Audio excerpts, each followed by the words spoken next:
Yo semuanya, belajar lagi bersama di Smart Money Concepts Indonesia. Sebelum kita melanjutkan materi yang ada, saya ingin terlebih dahulu menjawab pertanyaan yang masuk ke kolom komentar YouTube kita. Pertanyaannya mengenai composite man.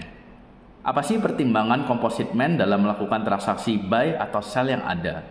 Kemudian, bagaimana kita dapat memprediksi apa langkah selanjutnya yang akan dilakukan oleh composite man tersebut? Nah, jawabannya adalah kita tidak akan pernah tahu apa alasan composite man melakukan transaksi buy atau sell tersebut. Dan kita tidak perlu tahu juga apa alasan mereka melakukan itu. Mengapa? Karena ada istilah ini, the market discounts everything. Jadi semua harga yang ada di market itu sudah memperhitungkan semua faktor yang ada. Jadi kita tidak perlu tahu apa alasan-alasan lainnya karena semua sudah tergambar di chart yang ada. Ini pula yang mendasari kita melakukan technical analysis secara 100%. Kita tidak memakai fundamental analysis sama sekali, kecuali news merah yang kita hindari. Kemudian, bagaimana kita dapat memprediksi? Ya, jawabannya kita tidak dapat memprediksi apa saja langkah-langkah selanjutnya yang dilakukan oleh composite man tersebut. Yang dapat kita lakukan, kita hanya dapat mengikuti jejaknya saja, jejak composite man tersebut. Nah, dari mana kita tahu jejak yang ada? Jejaknya dapat kita lihat dari imbalance yang terjadi di market, kemudian juga melalui mitigation yang akan terjadi. Nah, itulah yang dapat kita lakukan untuk mengikuti jejak composite man tersebut. Oke, sekarang kita masuk ke materi kedua supply and demand, yaitu zona marking dan refinement.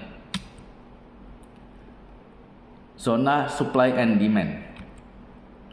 Kita semua tahu hanya ada dua jenis zona, yaitu supply zone dan demand zone. Ada istilah lain yang cukup banyak dipakai, yaitu order block. Akan tetapi saya tidak terlalu memakai istilah ini. Mengapa? Kita tahu order block itu memang sebuah area konsolidasi di mana order bertumpuk kemudian akan terjadi imbalance. Akan tetapi itu semua dapat terwakilkan oleh supply zone dan demand zone. Jadi saya prefer memakai istilah supply zone dan demand zone. Di sini kita akan menstandarisasi istilah dan tidak akan memakai istilah order block. Kemudian satu hal yang perlu kita tahu adalah zona SND itu ada di mana-mana. Di setiap time frame, di setiap pair, di setiap pergerakan harga itu semuanya merupakan pergerakan supply and demand. Nah, kemudian akan muncul pertanyaan, untuk zona supply and demand yang valid itu di time frame berapa? Nah, jawabannya adalah di tiap time frame ada zona supply and demand yang valid. Di tiap time frame, misalkan di time frame H4, maka supply and demand yang terbentuk di H4 tersebut merupakan supply and demand yang valid. Imbalance yang terjadi di H4 juga akan termitigasi di time frame H4 tersebut. Begitu pula di time frame lainnya, time frame H1, M15, M1. Jadi supply and demand yang terbentuk di M1, imbalance yang terjadi kemudian juga akan termitigasi di time frame M1 tersebut. Jadi semua time frame itu valid supply and demand zone-nya. Kemudian ada pertanyaan lagi, lalu bagaimana dengan zona SND yang strong? Ada di time frame berapa? Nah, ini kita perlu mengingat kembali materi market structure kita, di mana kita membahas mengenai yaitu time is power. Jadi semakin tinggi time frame, maka zona SND yang ada akan semakin kuat. Zona SND yang terbentuk di H4 akan lebih kuat dibanding zona SND di M15. Begitu pula seterusnya sampai dengan M1. Semakin tinggi time frame, maka zona SND-nya akan semakin kuat. Lalu kita masuk ke refinement.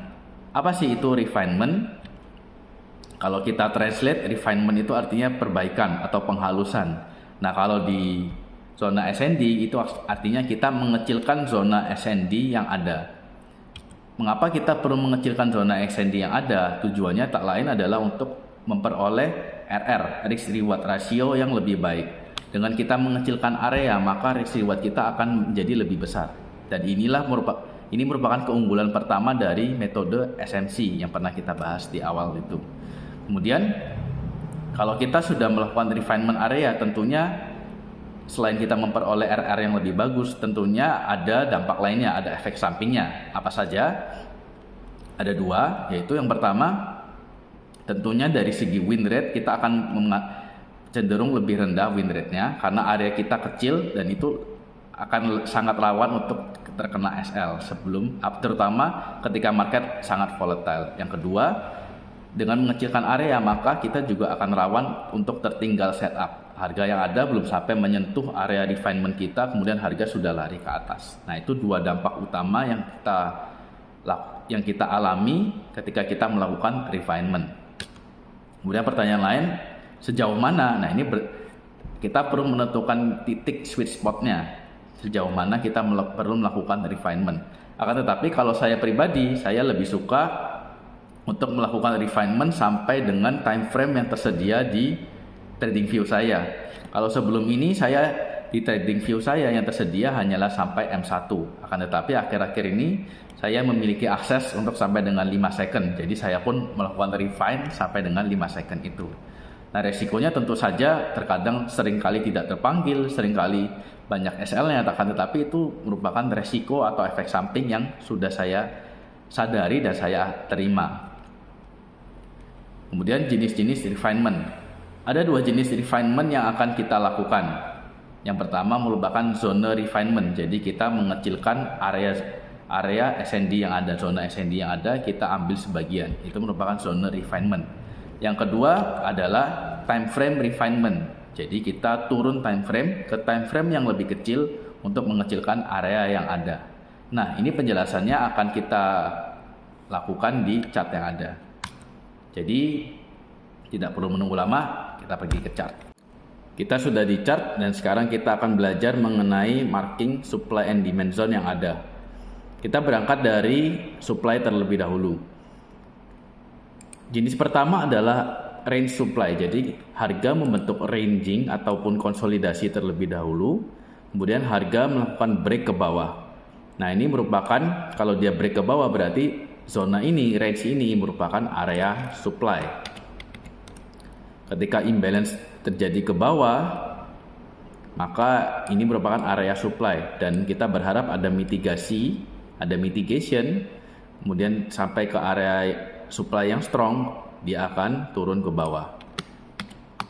Begitu pula dengan area demand, range demand, harga membentuk ranging atau konsolidasi terlebih dahulu, kemudian harga melakukan break ke atas dan menimbulkan imbalance yang besar ke atas. Dan imbalance ini nantinya akan termitigasi. Ketika sudah termitigasi, maka kita berekspektasi harga akan melanjutkan ke atas. Kemudian tipe kedua adalah pivot. Jadi harga tidak terlalu membentuk range, melainkan harga membentuk seperti ini ke atas, kemudian mereverse banyak transaksi sell ke bawah. Jadi area ini menjadi area pivot supply. Terjadi imbalance, kemudian kita berharap ada mitigasi, kemudian setelah harga termitigasi maka harga akan melanjutkan ke bawah. Begitu pula dengan pivot demand, harga turun ke bawah, kemudian terjadi imbalance yang kuat ke atas, kemudian harga kita berekspektasi akan melakukan mitigasi ke bawah. Setelah semua termitigasi, kemudian harga akan melanjutkan ke atas. Jadi hanya aja jenis-jenis seperti ini pada intinya. Kemudian ada juga, mungkin ada yang perkatakan apakah ada reversal, kemudian ada continuation. Nah, sebenarnya itu tidak terlalu penting. Misalkan seperti ini di range supply.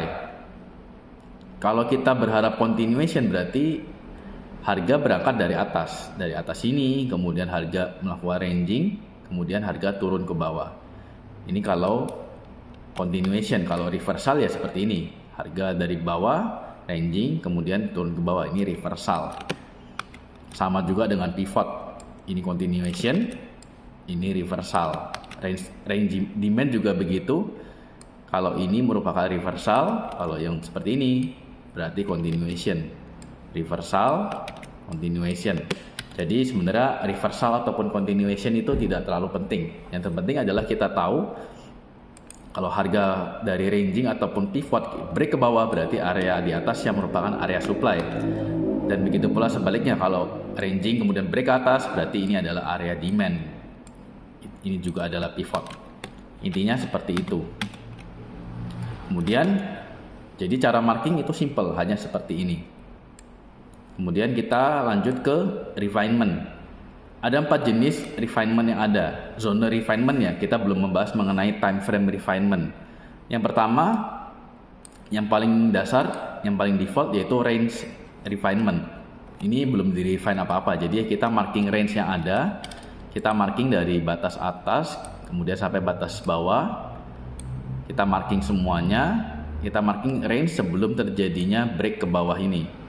Jadi ini merupakan area supply.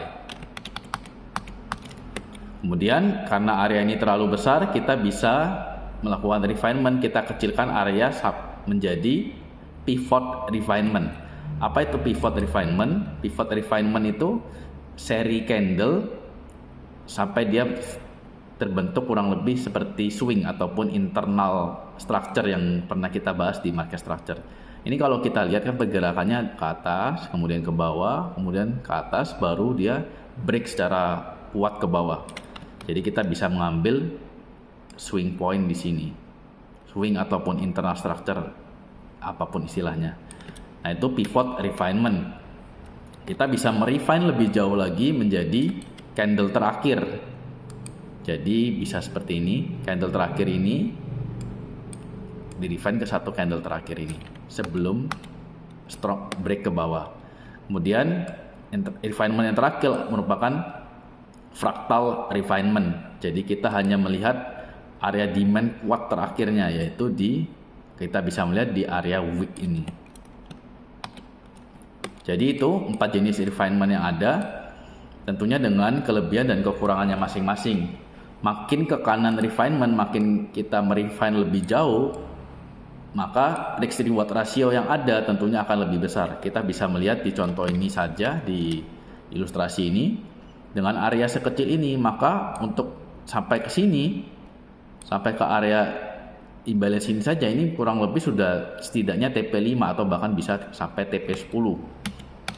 Sedangkan kalau kita memakai range yang ada, ini kurang lebih hanya TP2. Ini kurang lebih ya TP3, ini kurang lebih TP5, kurang lebih ya.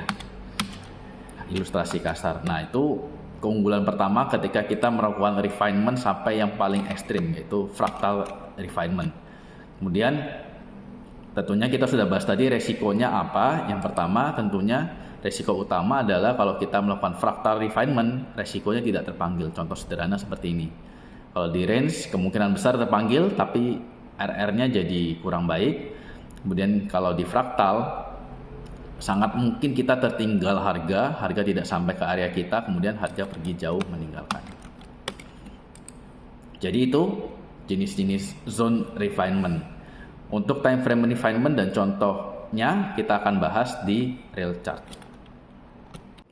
Oke, sekarang kita sudah di real chart. Kita coba melakukan zone refinement. Kita marking dulu, kemudian kita akan mencoba refinement. Nah ini kita ambil contoh di zona H4 ya. Contoh sederhana di Euro JPY seperti ini. Nah kita coba sementara ini kita coba mapping sederhana dulu saja ya. Kita ambil, nggak usah jauh-jauh, kita coba ambil dari titik terdekat saja. Kita ambil di sini.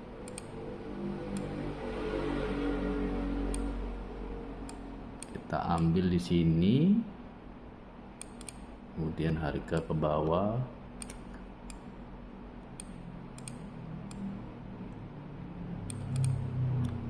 kemudian ini pullbacknya 80 pips. Di sini juga dia pullback H4. Kita sambil merefresh kembali cara kita mapping. Nah di sini juga sudah valid. Ini break ke atas, kita pindahkan ke bawah seperti ini. Kemudian ini sempat break ke atas juga. Di sini dia break ke atas. Dan ini adalah swing low-nya.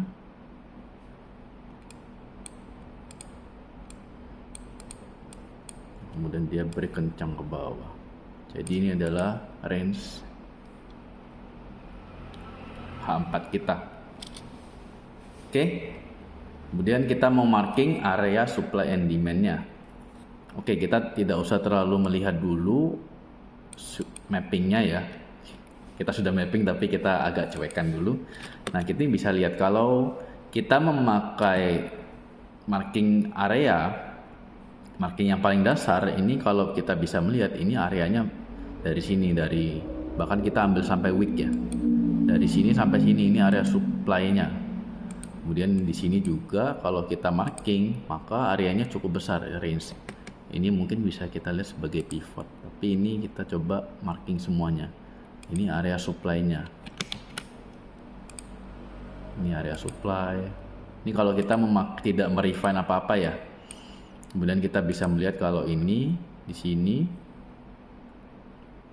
kita bisa melihat juga ini area pivot demand ya. Di sini. Kemudian kita juga area yang ini kita bisa marking juga, ini area range dari demand.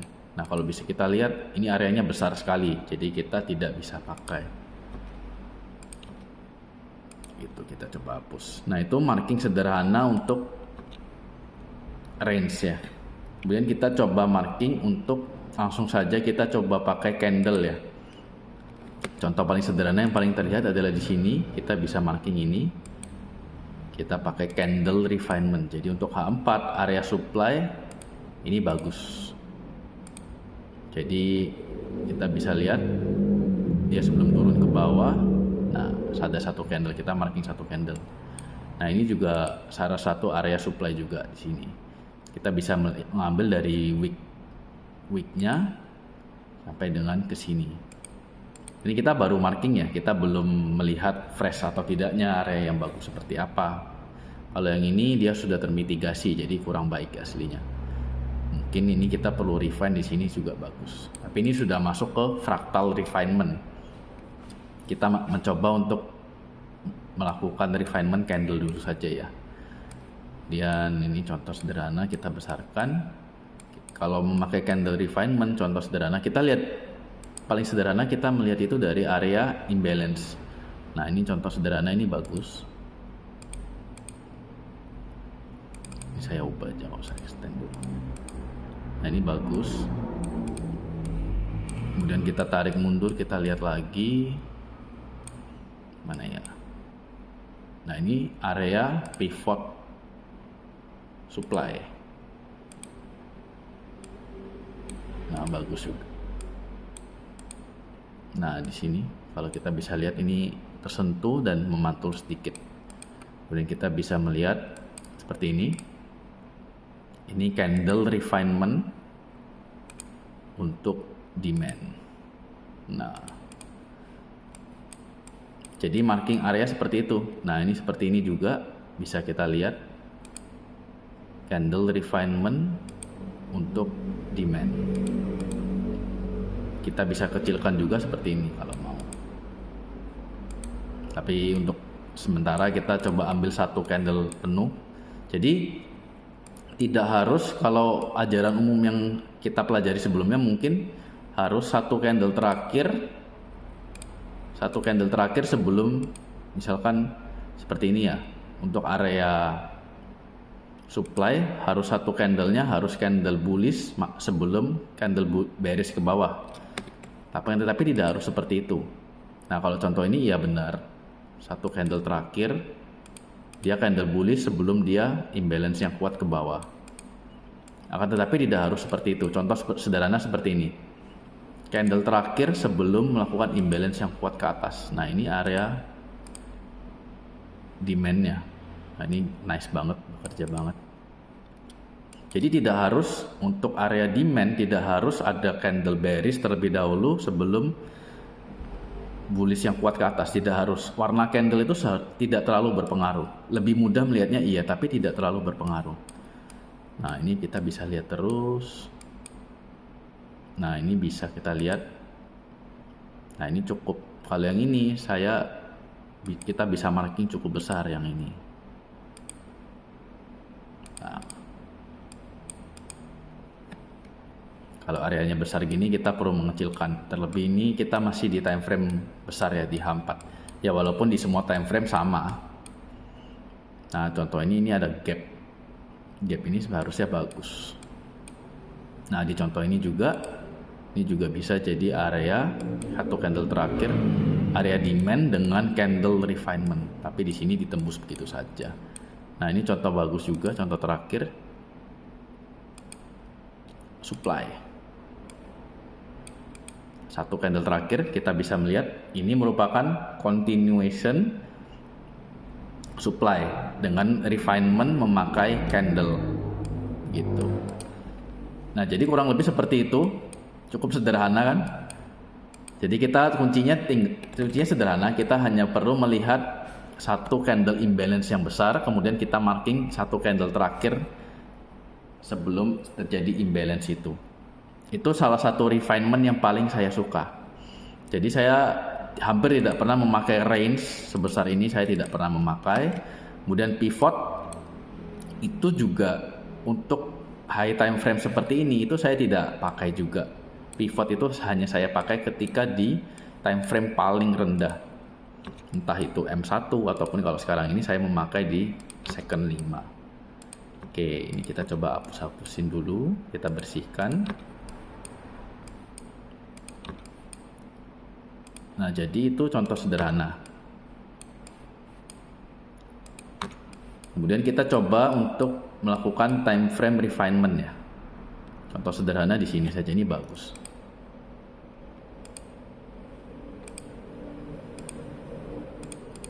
Kita memakai salah satu contoh yang bekerja.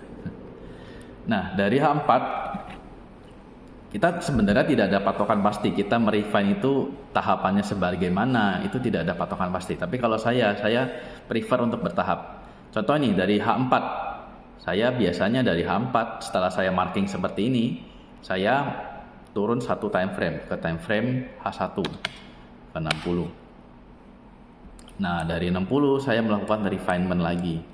Di sini kita bisa melihat candle terakhirnya itu di sini, satu candle sebelum terjadi imbalance. Jadi saya kecilkan lagi. Nah, di sini kebetulan lewat sedikit ya. Dia terlebih sedikit. Nah, ini kita bisa kecilkan seperti ini. Satu candle terakhir sebelum terjadi imbalance yang kuat. Nah, kita bisa refine lebih jauh lagi. Ini kita lihat. Ini H1, kemudian di layar kanan atas ini M15. Dari H1 kita lihat M15 nya. M15 nya seperti ini. Nah, di M15 kondisinya berbeda lagi. Kita bisa refine ke satu candle terakhir sebelum terjadinya imbalance yang kuat. Nah ini saya pribadi ya, saya pribadi selalu memakai satu candle terakhir sebelum imbalance. Kalau teman-teman memakai yang lain juga sah-sah saja. Dari M15 kita bisa langsung loncat ke M1 sebagai contoh. Ini M1. M1 nya kita lihat kalau kita mau refine yang ada imbalance yang kuat, sebenarnya di sini ada dua area. Kita bisa memakai area yang ini. Kita bisa juga memakai area yang ini. Ini ada imbalance juga, ini juga ada. Tapi ini dalam M5 POI 15-nya di sini. Nah, jadi di M1 kita dapat dua area seperti ini. Kita hanya marking ya, kita belum bicara mengenai entry dan lain sebagainya. Kita hanya marking area SND yang mengalami imbalance yang kuat. Nah, jadi di sini ada dua area kita bisa melihat. Dua area supply yang valid. Kemudian kita coba tarik lagi, ini kita kecilkan ya. Kita mau lihat di lebih jauh lagi, kita lihat di 5 second. Oh, ternyata tidak bisa. Coba 30 second.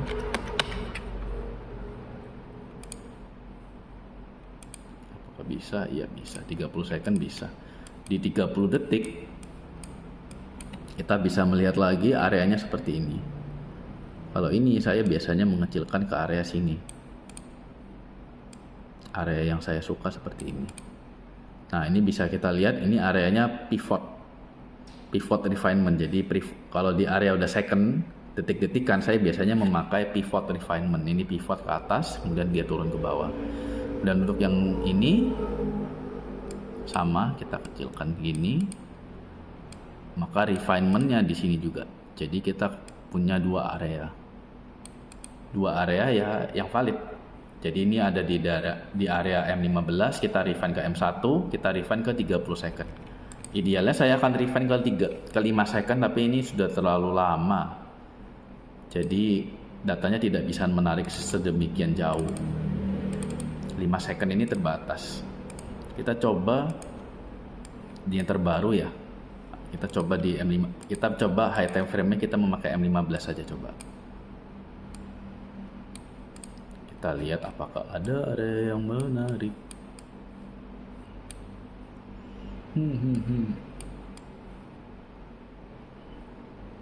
Ya, contoh saja ya.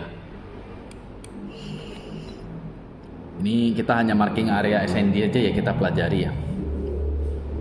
Kita pelajari. Nah, ini contoh area yang menarik sebenarnya. Maksudnya bukan menarik, area SND yang valid. Ini adalah area demand yang valid. Terjadi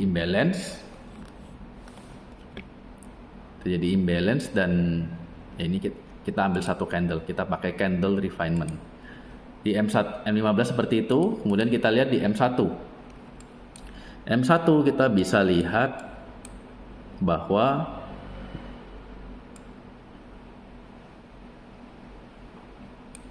seperti ini ya. Ini kalau sebelum terjadi imbalance yang kuat, maka di sini kita bisa ambil di sini. Nah, akan tetapi kalau kita lihat di 5 secondnya, seharusnya ini juga ada area. Memang terkadang tidak kasat mata, cuman kalau kita sering marking kita akan tahu di sana ada juga areanya. Nah, kita ketemu di 5 second. Di 5 second itu chartnya sudah kurang bagus, sudah banyak gap di mana-mana. Tapi seru ini. Oke, di 5 second kita bisa lihat. Nah, di sini ada areanya kalau mau ambil kecil, tapi ini kurang menarik ya.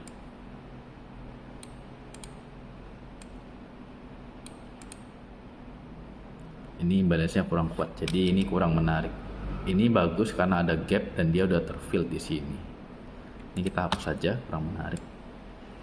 Kita pakai yang ini. Nah, ini salah satu area demand yang menarik. Nah, kalau mau ngambil candle bisa juga ini, akan tetapi kita sudah di 5 second, jadi saya tidak terlalu menyarankan hanya mengambil satu candle, walaupun bisa juga. Ini kalau kita lihat areanya 2 pips, kalau ditambah spread jadi 3 pips, jadi oke juga bisa. Kemudian kalau kita tarik untuk pivot refinement, berarti kita ambil yang seperti ini, jadi pivotnya di sini. Pivot, kebetulan ini pivot dan range sama. Kalau mau kita ambil pivot yang lebih besar lagi, kita ambil di sini supaya kita terpanggil ya ikut dalam trade. Tapi lebar areanya jadi lebih lebar. Ini sudah kurang lebih 5 pips ditambah spread jadi 6 pips. Nah, ini salah satu contoh. Jadi kita merefine-nya seperti itu ya. Nah, kalau kita lihat areanya di M1 tuh areanya seperti ini, jadi area kita di sini. Nah, itu. Jadi zona refinement dan time frame refinement itu dua hal yang saling bergabung. Kalau kita lihat ini kan seperti fractal refinement ya. Nah, fractal refinement di high time frame, di time frame yang lebih tinggi itu akan menjadi ya area biasa, entah itu pivot refinement ataupun candle refinement di time frame yang lebih rendah. Nah, ini kita bisa lihat di M1 seperti ini. Di M15 areanya hanya kecil seperti ini. Areanya seperti ini. Kalau kita lihat di M15 jadinya kita akan kadang merasa aneh, kok areanya di sini, kenapa kita nggak ambil sampai weeknya. Sebenarnya bisa kita ambil sampai weeknya ya, kita ambil sampai pivot yang paling bawah itu bisa saja, kan, tetapi saya prefer untuk tidak sampai week ya, karena kita tahu ya imbalance yang kuatnya di sini, sedangkan kita bisa melihat di sini harga sudah cukup terfill. Nah, hampir tidak ada imbalance yang kuat lagi di sini, semuanya sudah termitigasi. Jadi dia gerak ke atas, kemudian termitigasi di sini, jadi sudah tidak ada imbalance. Jadi saya hanya mengambil marking area ini saja. Nah, mungkin pertanyaannya, ini valid tidak? Ini valid tidak? Ini valid karena kalau kita lihat candle imbalance ini, dia masih mengengulf semua yang ada. Jadi patokan paling sederhana adalah sebaiknya candle-candle yang di-engulf itu masih masuk di dalamnya, masih terengulf semuanya. Kalau seperti ini, kita refine ke atas lagi, ini sudah melebihi satu candle ini ya. Jadi ini kurang ideal, udah kurang efisien antara ini atau ini atau ini kalau pun mau. Nah, itu salah satu contoh sederhana.